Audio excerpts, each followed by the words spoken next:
There is a particular kind of stillness that arrives at the end of each year. Not silence, we've all been to enough parties and festivities this past few weeks to know better, right? But instead, there's a loosening. Your email slows down, the calendars thin out, mornings stretch just a little longer than usual.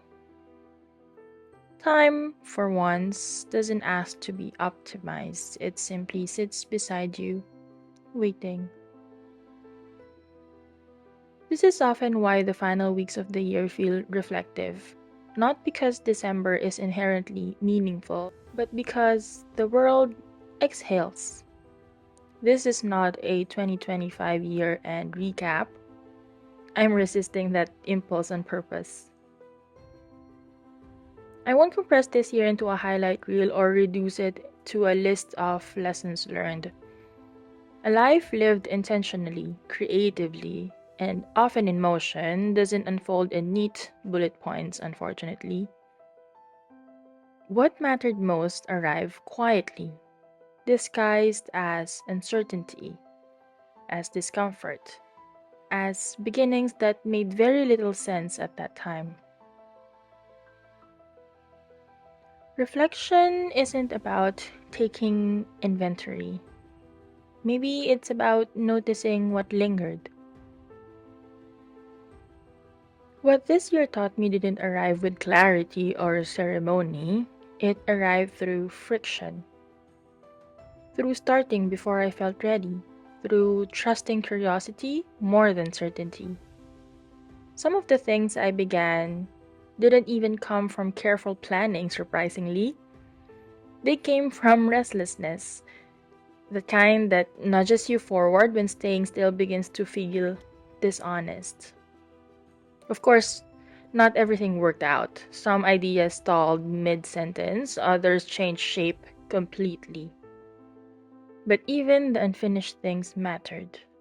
They showed me where my energy returns, what I'm willing to carry when outcomes are unclear, what I've quietly stopped forcing. And strangely enough, you emerge from failure mostly intact. Changed, yes. Experienced, definitely.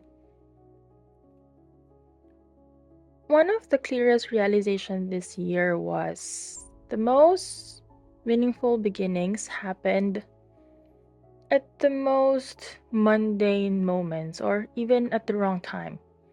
Not in January, not after a reset, not when conditions seemed ideal.